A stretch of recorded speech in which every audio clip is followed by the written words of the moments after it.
The loud pounding on my front door before sunrise instantly shattered the peaceful silence that surrounded my quiet mountain home, and something deep inside me warned that my life was about to change forever. When I opened the door, I found a county marshal holding official papers, while, at the end of my gravel driveway,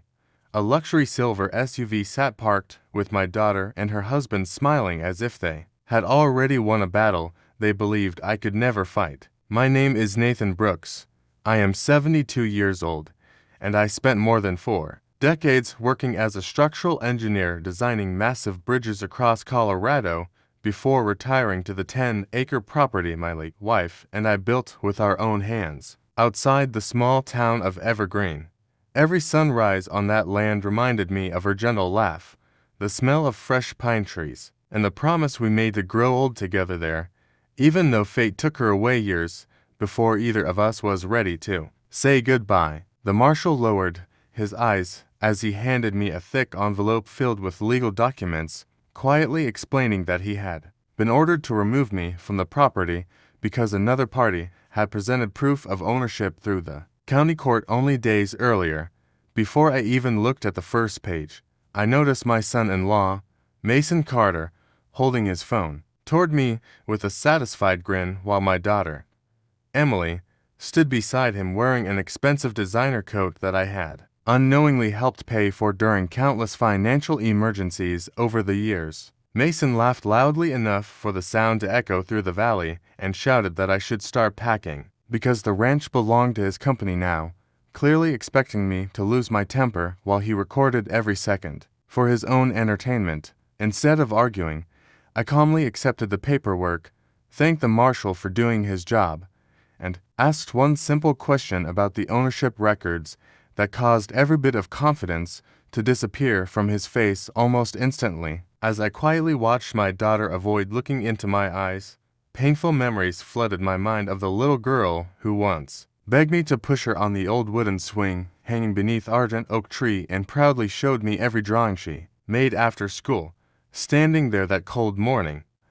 I finally understood that the greatest danger I had ever faced was never during my engineering career or the storms I survived on dangerous construction sites, because the deepest betrayal had come from the very people I had spent my entire life protecting. While the marshal remained frozen on my front porch, I quietly asked him whether anyone had verified the original property records before approving the eviction, because I knew something about my estate that the people standing at the end of my driveway did not. His hands tightened around the folder as he admitted the paperwork had arrived with every required signature. Yet he suddenly looked uncertain after hearing the confidence in my voice instead of the panic Mason had clearly expected to capture on video more than 6 years earlier.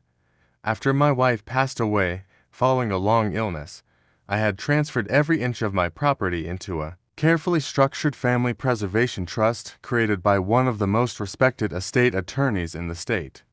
The trust was designed so no single person, including me, could secretly sell, transfer, mortgage, or surrender ownership without multiple legal approvals, making any sudden claim of private ownership practically impossible under normal circumstances. When I calmly explained those facts to the marshal, the color slowly disappeared from his face because he realized the documents in his hands might have been built on false information rather than legitimate ownership records. He quietly stepped away from the doorway and whispered that he had never encountered a situation like this before, then asked what I wanted him to do while my daughter and Mason continued celebrating from across the driveway without realizing the foundation of their plan was already beginning to crack. I politely asked the marshal to remain exactly where he was for a few minutes and avoid contacting anyone until I had an opportunity to make one important phone call, assuring him that I had no intention of creating a confrontation or making his difficult job even harder.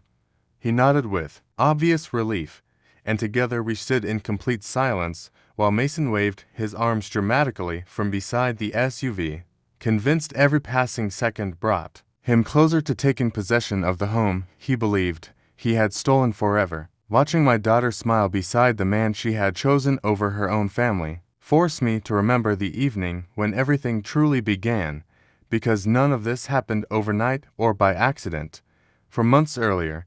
during a violent snowstorm that covered the mountains in white, they had arrived at my front door looking frightened, exhausted, and desperate for help,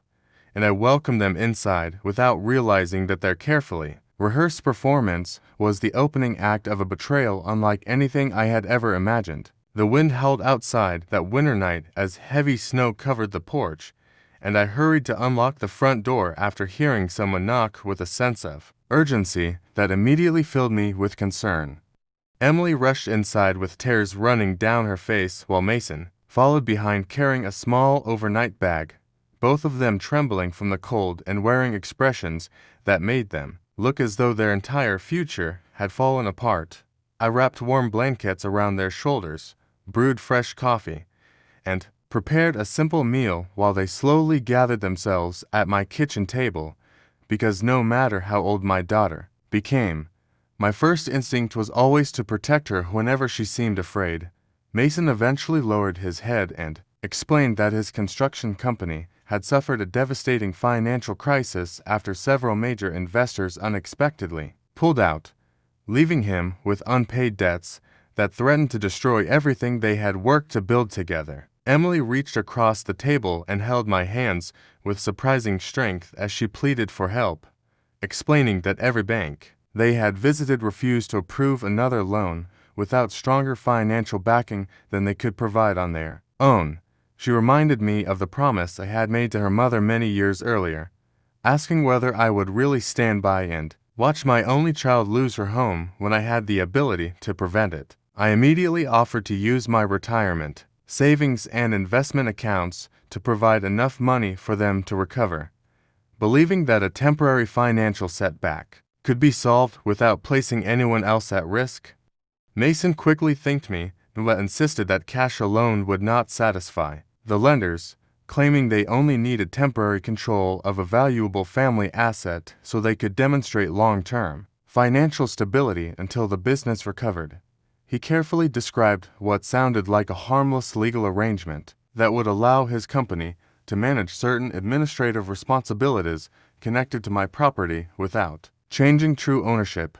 speaking with the confidence of someone who had rehearsed every sentence many times. Before arriving at my house, although a quiet feeling of doubt lingered in the back of my mind, I looked at my daughter wiping tears from her cheeks and convinced myself that trusting family was more important than questioning the people I loved most, a decision that would soon become the greatest mistake of my entire life. The following afternoon, Mason returned carrying a neatly organized stack of legal documents inside a polished leather briefcase, accompanied by a traveling notary who greeted me politely and assured me everything had already been reviewed by experienced professionals. I carefully read the first several pages, which described a temporary asset management agreement that matched the explanation Mason had given the night before, and nothing on those pages appeared unusual or threatening to the future of my home. As the paperwork continued, Mason casually pointed out several places where signatures were needed, explaining that the remaining pages contained routine legal language required to complete the filing before an important banking deadline expired later that evening. I trusted the people sitting across from me and believed I was helping my daughter survive a difficult season of life, so I signed each marked page without realizing one substituted document hidden among the stack carried completely different legal consequences. Over the following weeks, Emily called more often than she had in years, asking about my health, bringing homemade dinners, and stopping by just to spend an afternoon talking on the front porch while watching the sun disappear behind the mountains. Their sudden kindness warmed my heart because I honestly believed the crisis had reminded them how valuable family truly was. Never imagining their friendliness was simply meant to keep me relaxed while their larger plan quietly moved forward. Everything changed one ordinary morning when I stopped by the county administration office to request a copy of an old survey map for a fencing project, and one of the clerks casually congratulated me on the recent ownership transfer connected to my property. I laughed at first because I assumed she had confused my records with someone else. But the smile disappeared from my face the moment she turned her computer screen toward me and displayed information showing a private investment company listed as the controlling owner of my land. I drove home in complete silence, with my hands gripping the steering wheel so tightly that my knuckles turned white, replaying every conversation I had shared with Emily and Mason over the previous months while a terrible truth slowly came into focus. By the time I reached my driveway, I knew I had not simply been misled by clever paperwork because someone I trusted more than anyone else had deliberately turned my own love and generosity into the perfect weapon against me. I refused to let anger control my decisions. So, instead of confronting Emily and Mason immediately, I gathered every document I could find, organized old financial records, and contacted the estate attorney who had created my family trust years earlier.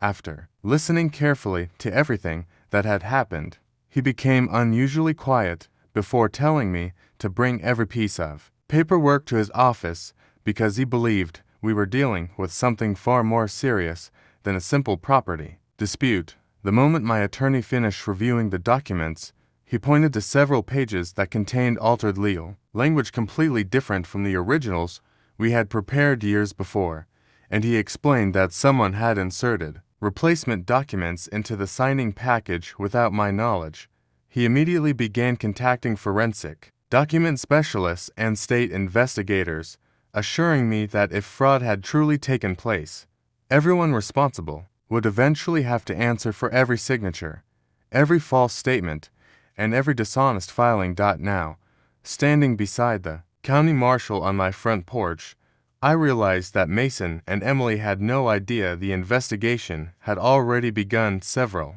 days before they arrived to celebrate what they believed was their greatest victory. They smiled confidently beside their expensive vehicle while recording my reaction, never noticing that two unmarked sedans quietly turned onto the road behind them and slowly rolled toward the driveway without attracting their attention. As the vehicles stopped, several investigators stepped out carrying identification folders and walked directly toward Mason, politely asking him to lower his phone because they needed to discuss documents recently submitted to the county regarding my property. The excitement vanished from both of their faces almost instantly as they realized the celebration they had carefully planned was transforming into the beginning of a criminal investigation, and for the first time that morning I felt the weight of betrayal slowly lifting from my shoulders because the truth was finally catching up with them. Looking back on everything that happened, I learned that kindness should never require surrendering wisdom because trust is one of the most valuable gifts we can offer.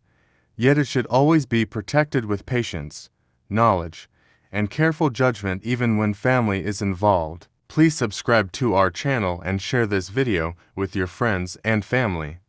We create entertaining and inspiring stories for our viewers, and your support helps us continue making great content for you.